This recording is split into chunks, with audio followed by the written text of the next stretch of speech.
اور خیبر پختونخوا میں جہاں پہ اس وقت لہو ہے، اس وقت تمام جو پاکستان ہے اور خصوصاً خیبر پختونخوا ہے جس دکھ اور کرب سے گزر رہا ہے، اس کے زخموں کے اوپر مرہم رکھنے کے بجائے خیبر پختونخوا کی بیٹی شندانہ گلزار کے اوپر غداری کا مقدمہ کر دیا گیا۔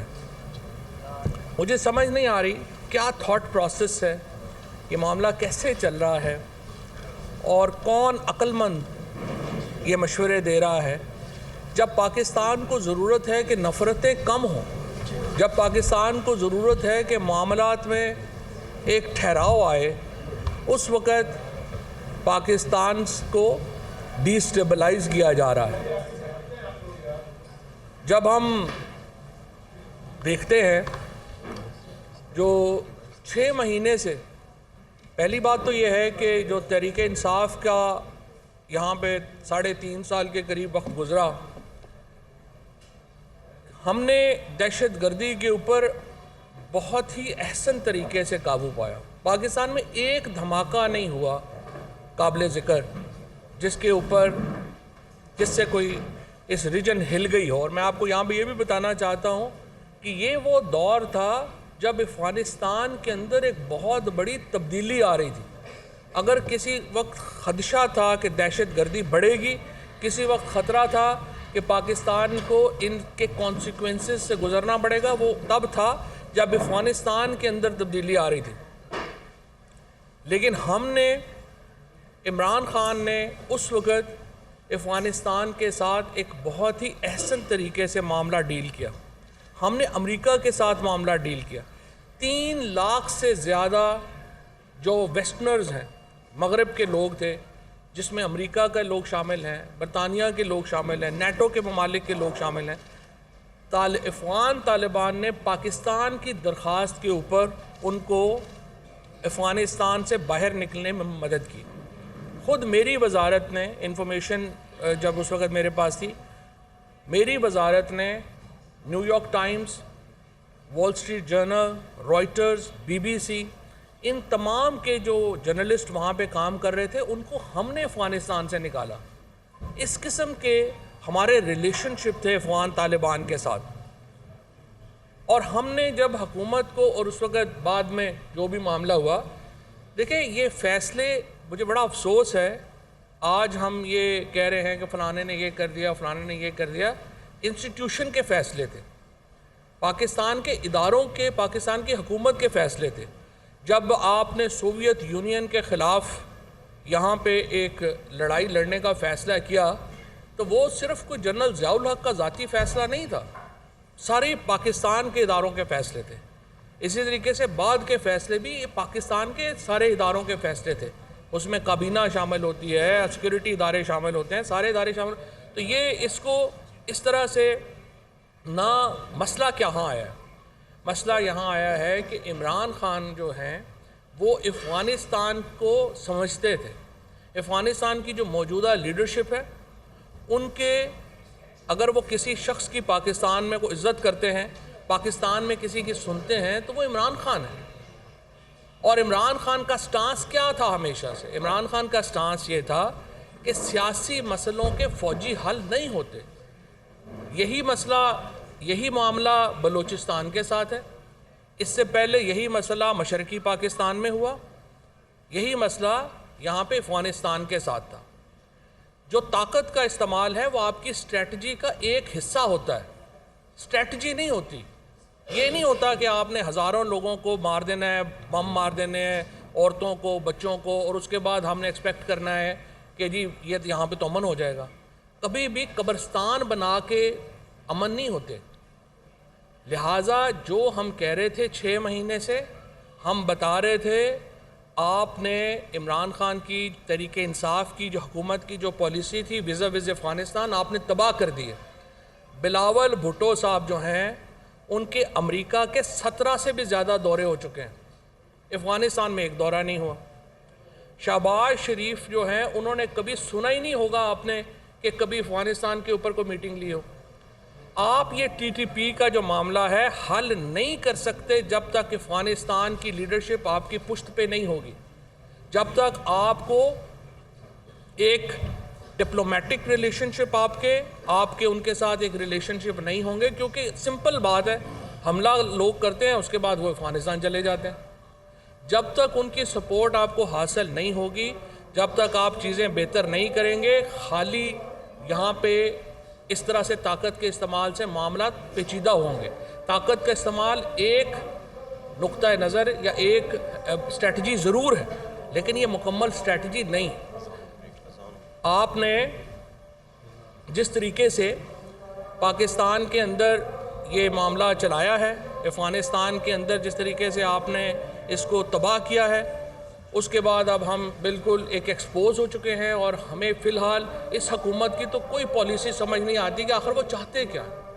شہباز خواجہ آصف جو ہیں وہ بیان دے رہے ہیں پارلیمنٹ کے اندر، وہ کہتے ہیں کہ ٹیررزم عمران خان لے کے آیا ہے۔ اس سے آپ اندازہ لگا لیں کہ کتنے سیریس لوگ ہیں، اس سے آپ اندازہ لگا لیں کہ ان کو پتہ ہی نہیں ہے کہ افغانستان کی صورتحال کیا ہے، اس وقت سچویشن جو ہے وہ جا کدھر رہی ہے۔ اگر عمران خان ٹیررزم لے کے آیا ہے تو ہمارے 3.5 سال میں کیوں ٹیررزم نہیں تھا؟ ہم نے تو انٹرنیشنل کرکٹ پاکستان میں بحال کروا دی، ہم نے پاکستان کو پہلی بار جو تھے وہ ٹورزم ڈیسٹینیشن پاکستان جو تھا، اگر آپ کو یاد ہو 2021 میں 2020 اور 2021 میں چل رہا تھا فرام ٹیررزم ٹو ٹورزم۔ 9 مہینوں کے اندر پاکستان واپس ٹورزم سے ٹیررزم کے اوپر چلا گیا۔ اس ملک کی انہوں نے کمر توڑ دی ہے۔ آج ڈالر دوبارہ 271 روپے کے اوپر چلا گیا ہے۔ حماد اظہر صاحب ابھی جو ہے وہ معیشت کے اوپر ڈیٹیل بات بھی کریں گے۔ ایک طرف پاکستان زخمی ہے، ایک طرف پاکستان کی جو مڈل کلاس ہے، لوور مڈل کلاس ہے، اس کی کمر ٹوٹ گئی ہے۔ 30,000 روپے سے لے کے 2 لاکھ روپے مہینہ تک کمانے والا جو شخص ہے وہ اس وقت غربت کی چکی میں پس گیا، اس کو سمجھ ہی نہیں آ رہی بچوں کی فیس کیسے دینی ہے، تیل کی قیمتیں جو ہیں وہ کدھر چلی گئی ہیں، اور اس کے واپس آ گئی۔ اب جب اس قدر صورتحال آپ کی گھمبیر ہے تو بجائے اس کے کہ آپ پولیٹیکل فورسز ادارے بیٹھیں اور کچھ سلوشن کی طرف جائیں، آپ نے گرفتاریاں شروع کر دیں۔ پہلے مجھے گرفتار کیا گیا، سب سے پہلے شہباز گل کو جو ہے یہاں پہ گرفتار کیا گیا، پھر اعظم سواتی کو گرفتار کیا گیا، پھر مجھے گرفتار کیا گیا، اب رات کو جو ہے آپ نے عمران ریاض کو، شیخ رشید صاحب کو گرفتار کر لیا ہے، اور جو شندانہ ہیں ان کے اوپر آپ نے پرچہ کاٹ دیا ہے۔ اب آپ مجھے بتائیں پاکستان جو ہے وہ اس وقت اس تقسیم کا متحمل ہو سکتا ہے؟ ہرگز۔ اس چیز سے تو جو آپ کی ایک نئے اوفینسز جو ہیں وہ کریٹ کیے جا رہے ہیں۔ پہلے جناب اپنا وہ تھا کہ توہین حکومت ایک غداری ہے، پھر پتہ چلا جی توہین الیکشن کمیشن بھی غداری ہے، پھر توہین جو جنرل صاحبان ہیں وہ بھی غداری ہے، پھر جی توہین فلانا بھی جو ہے وہ غداری ہے۔ اگر پورا ملک غدار ہے، میں نے کل بھی یہ سوال رکھا تھا کہ اگر جہلم کا ایم این اے اور میاں والی کا ایم این اے غدار ہے تو پھر مجھے بتائیں پاکستان کا وفادار یہاں پہ کون ہے؟ اگر سب سے زیادہ لوگ جو اس وقت فوج کے اندر جو شہادتیں ہوتی ہیں وہ تو میرے لوگوں کی ہوتی ہیں، ہم جو تحصیل پنڈادن خان کے جہلم کے لوگ ہیں ہم دفناتے ہیں اپنے بچوں کو۔ میاں والی میں عمران خان ایم این اے ہے، وہاں سے سرگودا سے، یہ ریجن سارے کی ساری، یہی ریجن جو ہے فوج ہم سے علیحدہ کیسے ہو سکتی ہے؟ فوج سے ہماری یا اداروں سے ہماری جو ہے وہ جھگڑا کیسے ہو سکتا ہے؟ ہم اداروں سے ہے، ادارے ہم سے ہیں۔ ہمیں صرف یہ سمجھ نہیں آ رہی ہے، یہ جو مریم نواز اور یہ نواز شریف کی جو، میں صرف یہ کہتا ہوں اداروں سے، آپ نے یہ نواز شریف، زرداری، فضل الرحمان کا اتنا بوجھ نہ اٹھائیں کہ آپ کی کمر ہی اس میں جو ہے اس میں دوری ہو جائے۔ آپ نے ان نالائق، نااہل اور احمق حکمرانوں کا اور کرپٹ حکمرانوں کا اتنا بوجھ اٹھایا ہے کہ آپ کی کمر دوری ہو گئی۔ اور اس وقت نواز شریف صاحب جو ہیں وہ لندن بیٹھے ہیں، بچے ان کے لندن بیٹھے ہیں، پیسے سارے ان کے لندن ہیں۔ شہباز شریف صاحب وہ لندن بیٹھے ہیں، اور یہاں پہ ڈمی حکومتیں بنا دی گئی ہیں خیبر پختونخوا میں اور پنجاب میں۔ آئین کیا کہتا ہے؟ 90 دن کے اندر آپ نے الیکشن کروانے ہیں۔ ابھی میں حیران ہو گیا گورنر خیبر پختونخوا کی پریس کانفرنس سن کے، وہ ایسے بیہیو کر رہا ہے جیسے صوبے میں گورنر راج لگ گیا ہے. بھئی تم ہو کون یہ باتیں کرنے والے؟ اور تم بتا کیوں رہے ہو کہ یہ ایک پالیسی ہے اور وہ پالیسی ہے؟ You are no buddy. Chief minister K P جو انٹرم لگے ہیں، وہ جو 1.5 مہینہ یا 2 مہینے چلانا ہے وہ انہوں نے چلانا ہے. اور پنجاب میں ایسی کابینہ لگائی گئی ہے جن کو گھر والے بھی نہیں جانتے یہ کون ہے. جو لوگ گھر سے اپنے محلے سے کونسلر الیکٹ نہیں ہو سکتا وہ وزیر اعلیٰ ہے. اور وہ چاہتا یہ ہے کہ میرا اقتدار ہی ختم نہ ہو. جو اس وقت پنجاب کی کابینہ میں لوگ بیٹھے ہوئے ہیں، ان کو اپنے گھر والے دوبارہ سالن دینے کو دوسری پلیٹ مانگے نا، وہ منہ تھپڑ مارتے تم ہو کون. ان کو آپ نے وزیر لگا دیے. اور اب آپ کی خواہش یہ ہے معصوم سی کہ یہ وزیر اعلیٰ، یہ ڈمی جو امپوز کیا گیا ہے، اور اس کی کابینہ وہ ہم پہ حکمرانی کرے. اور اب ان کو بھی بات کریں گے تو آپ کو توہین جناب اپنا وزیر اعلیٰ کا نوٹس آ جائے گا. جس طریقے سے 90 دن کے بعد 91st ڈے ہوتا ہے اور پاکستان میں الیکشن نہیں ہوتے، پاکستان میں آئین کو ختم تصور کیا جائے گا. جو عدالت، دیکھیں میں نے اس دن بھی یہ بات کہی تھی، میں دھمکی ومکی نہیں دے رہا، ہم تو دھمکی دے ہی نہیں سکتے. میں آپ کو زمانے کی جو میں نے دیکھا ہے، جو کتابوں میں لکھا ہے، جو آپ نے پڑھا ہے، وہ ایک بڑی سمپل سا اصول ہے. وقت ایک سا نہیں رہتا. وہ جب مامون الرشید نے اپنے وزیر کو کہا کہ مجھے کوئی ایسی نصیحت کرو کہ اچھے وقت میں بھی میں دیکھوں تو اس سے مجھے سبق ہو، اور برے وقت میں بھی دیکھوں تو مجھے اس سے سبق ہو، تو اس نے اس کو انگوٹھی دی جس کے اندر لکھا ہوا تھا یہ وقت بھی گزر جائے گا، یہ وقت بھی گزر جائے گا. میں نے بڑے بڑے طاقتور جو حکمران ہیں، بڑے بڑے طاقتور لوگ جو ہیں نا، ان کو میں نے دیکھا ہے کہ وہ چند دنوں میں ان کو پتہ چلا کہ ہماری طاقت ہی نہیں رہی. یہ تو ریت کی طرح ہوتی ہے طاقت، جب مٹھی سے ریت پھسلنا شروع ہو جائے پتہ بھی نہیں چلتا. میں نے یہ عرض کیا ہے، یہ جو بھی ججز کے پاس بھی جب یہ مقدمہ ہے، ان کے پاس 2 آپشنز ہیں. یا انہوں نے جسٹس منیر بننا ہے، یا انہوں نے پاکستان کی آئین کی حفاظت کرنی ہے.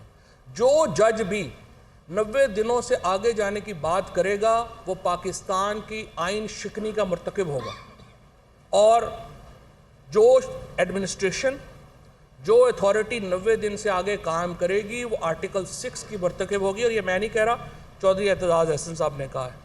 پاکستان کے تمام جید وکلاء، پاکستان کی تمام لیگل فریٹرنیٹی اس کے اوپر متفق ہے کہ 90 دنوں میں اگر پنجاب میں خیبر پختونخوا میں الیکشن نہیں ہوتے، آپ آئین شکنی کر رہے ہوں گے. اور یہ دونوں گورنرز جنہوں نے ابھی تک یہ تاریخ نہیں دی، وہ اگر تاریخ نہیں دیتے تو دونوں کے اوپر آرٹیکل 6 اپلائی ہوگا. اور موجودہ حکومتوں میں لوگ جو شامل ہیں، اگر وہ 90 دن کے بعد 91st ڈے کوئی چیز سائن کریں گے، وہ آرٹیکل 6 کے مرتکب ہوں گے. اور دیکھتے ہیں کہ سچویشن آگے کیسے چلتی ہے. ابھی تک تو صورتحال یہ ہے کہ نہ ان سے ملک مینیج ہو رہا ہے، نہ عمران خان مینیج ہو رہا ہے. اور عمران خان کو مینیج کرنے کے چکر میں انہوں نے ملک کا ہی جو ہے وہ سارا بیڑا جو ہے وہ غرق کر دیا ہے. اور اکانومی اور جو سچویشن ہے وہ آپ کے سامنے آپ کے ساتھ چل رہی ہے. نون لیگ کا اور آصف زرداری کا، نواز شریف فیملی کا کوئی پولیٹیکل فیوچر نہیں ہے. ہمیں ان کا کوئی پرابلم نہیں ہے. مریم نواز جو تھیں وہ جب سے سوئٹزرلینڈ سے سرجری کرا کے آئی ہیں، اتنا وقت انہوں نے گزارا تھا.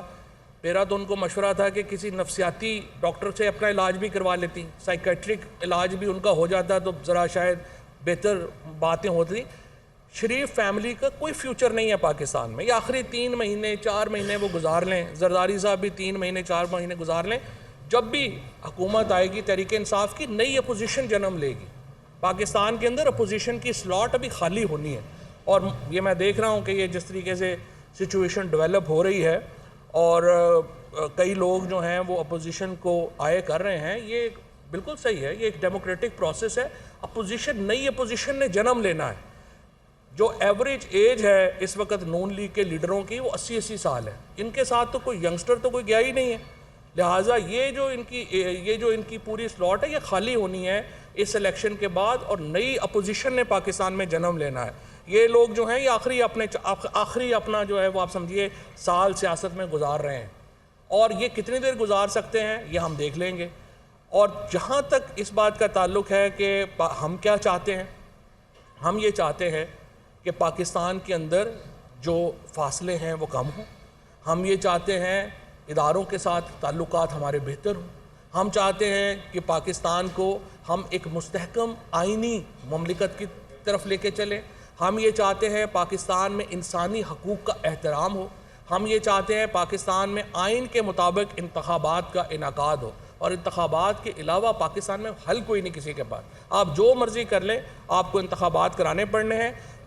فرق صرف یہ ہے کہ آپ نے یہ دیکھنا ہے آپ نے زیادہ نقصان کر کے الیکشن کروانے ہیں، آپ نے کم نقصان کر کے الیکشن کروانے ہیں. آپ کو الیکشن جو ہیں وہ باہر صورت کروانے پڑیں گے. حماد اظہر صاحب سے میں ریکویسٹ کروں گا کہ آپ